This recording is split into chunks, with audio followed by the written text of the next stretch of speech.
মুখ্যমন্ত্রীর সাফ নির্দেশ, বদলে যাবে পুরুলিয়া গভর্নমেন্ট মেডিকেল কলেজ। চিকিৎসা পরিষেবা উন্নত করতে একঝাঁক নির্দেশ মুখ্যমন্ত্রীর। তবু প্রশ্ন, কবে সারবে মেডিকেল কলেজ হাসপাতালে আসল রোগ? হাসপাতালে দালাল রাজ বন্ধ করতে এবং রোগী পরিষেবা আরও স্বচ্ছ করতে সম্প্রতি একগুচ্ছ কড়া নির্দেশিকা জারি করেছেন মুখ্যমন্ত্রী শুভেন্দু অধিকারী। অ্যাপের মাধ্যমে ambulance booking, central monitoring system, bed তদারকি এবং স্বাস্থ্যকর্মীদের পরিচয়পত্র বাধ্যতামূলক করার মতো নির্দেশের পর নড়ে চড়ে বসেছে পুরুলিয়া গভর্নমেন্ট মেডিকেল কলেজ হাসপাতাল কর্তৃপক্ষ। কিন্তু প্রশাসনের এই প্রশাসনিক তৎপরতার মাঝেও খোদ জেলাবাসীর মনে উঠেছে একটা বড় প্রশ্ন। তবু নিয়ম বদলে কি চিকিৎসা মিলবে যদি হাসপাতালে না থাকে পর্যাপ্ত পরিকাঠামো? 2020 সালে পুরুলিয়া সদর হাসপাতালকে আপগ্রেড করে মেডিকেল কলেজে রূপান্তর করা হলেও আজও মেটেনি এর ভৌগোলিক ও পরিকাঠামোগত জটিলতা। শহর ক্যাম্পাস এবং 8 কিলোমিটার দূরে হাতোয়ারা ক্যাম্পাস, এই দুই ক্যাম্পাসে চক্কর কাটতেই রোগীদের কালঘাম ছুটে যায়। তার উপর হাসপাতালের বয়স 6 বছর পেরিয়ে গেলেও আজও এখানে নেই কোনো এমআরআই মেশিন, নেই কার্ডিওলজিস্ট বা নেফ্রোলজিস্টের মতো বিশেষজ্ঞ ডাক্তার। ফলে মুখ্যমন্ত্রী রেফার বন্ধের নির্দেশের পরেও স্রেফ পরিকাঠামোর অভাবে গুরুতর রোগীদের রেফার করতে বাধ্য হচ্ছেন চিকিৎসকরা।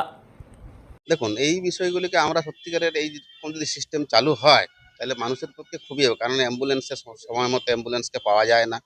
এবং আমি যদি অ্যাপের মাধ্যমে দেখতে পারি এই অ্যাম্বুলেন্স খালি আছে বা আমার হসপিটালে কতগুলো বেড খালি আছে, তাহলে সেক্ষেত্রে অনেক সময়, বেশিরভাগ সময় দেখা যায় বেড খালি আছে, অথচ পেশেন্ট পার্টি বেড পাচ্ছে না, মাটিতে তারা শুয়ে আছে।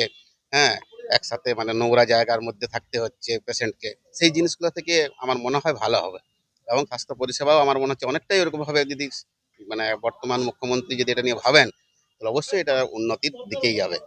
বিগত গভর্নমেন্টের আগে গভর্নমেন্টের আমলে যদি সবথেকে বেশি কিছু ক্ষতি হয়ে থাকে সেটা হচ্ছে শিক্ষা ও স্বাস্থ্য। এই স্বাস্থ্য পরিষেবা একদম ভেঙে গেছিল বলতে গেলে।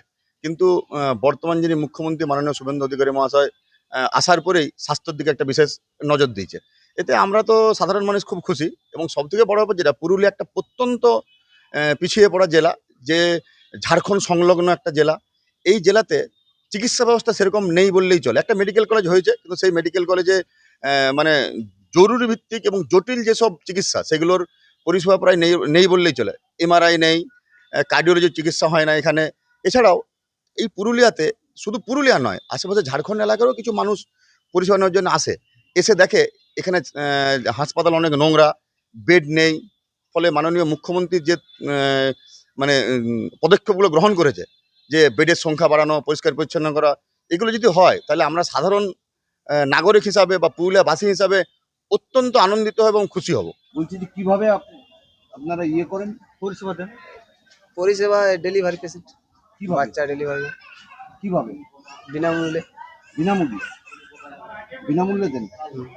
কোনো পয়সা নেন না? না, কে তেল ফেল এগুলো করতে গেলে এগুলার থেকে মালিকে এখন তো আপাতত বিল পাওয়া যায়নি।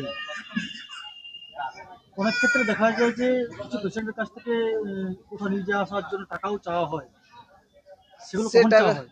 সেগুলা কখন মানে যে ওটা তো আমরা জানি না, আমাদের বিনামূল্যতে ইয়ে তো করা আছে। এরপর যদি বাড়িতে গিয়ে কেউ যদি খুশি মনে যে বলে যে হ্যাঁ এই 20 টাকা নাও, 50 টাকা নাও, সেটা আরেক ব্যাপার, আমরা চাইনি। গাড়ির কাগজপত্র ঠিক আছে?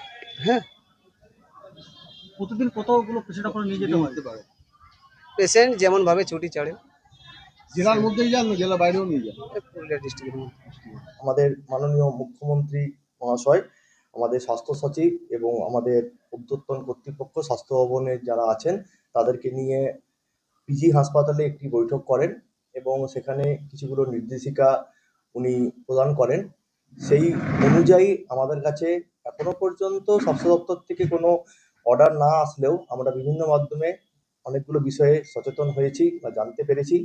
যেমন যেগুলো আপনারা বললেন, যে হাসপাতালে পরিষ্কার পরিচ্ছন্নতার বিষয়টা উনি আমাদেরকে ভালো করে দেখতে বলেছেন, এবং হাসপাতালে পরিষ্কার পরিচ্ছন্নতার উপর আরও নজরদারি বাড়াতে বলেছেন।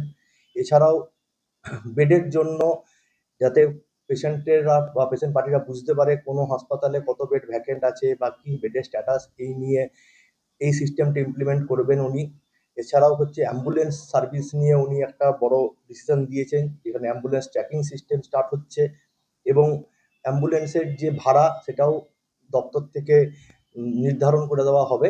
এই ধরনের আরও কিছু কিছু ইনস্ট্রাকশন কালকের মিটিংয়ে আমরা শুনতে পেয়েছি, এবং আমাদের কাছে যখনই এই ইনস্ট্রাকশনগুলো চলে আসবে, আমরা পুরুলিয়ার এই Debendra Mahato government medical college হাসপাতালের যে ধরনের কাজকর্ম এই অনুযায়ী করার, সেগুলো আমরা চালু করে দেবো।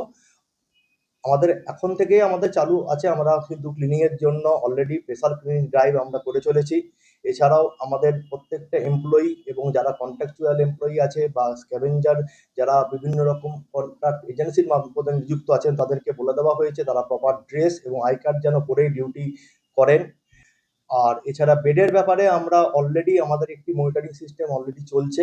আমরা মোটামুটি চেষ্টা করে যাচ্ছি যে যে পরিমাণ বেড আমাদের এখানে থাকার কথা, সেই পরিমাণ বেডের ভ্যাকেন্সি লিস্ট আমরা অলরেডি আপডেট হয় মাঝে মধ্যে, এবং সেই জায়গাতে যদি মানুষের আরো একটু মানুষকে আমরা সুবিধা দিতে পারি, সেই জন্য আমরা চেষ্টা চালিয়ে যাচ্ছি। এবং আমরা এখন আমাদের দপ্তর থেকে অর্ডারের অপেক্ষায় আছি, আরো নির্দেশিকা যা আসবে আমরা সেই অনুযায়ী কাজ করবো। প্রশাসনের কড়া নজরদারিতে হাসপাতালের শৃঙ্খলা হয়তো ফিরবে, কিন্তু পুরুলিয়ার স্বাস্থ্য ব্যবস্থার আসল অসুখ লুকিয়ে রয়েছে বিশেষজ্ঞ চিকিৎসকের অভাব এবং আধুনিক যন্ত্রপাতির শূন্যতায়।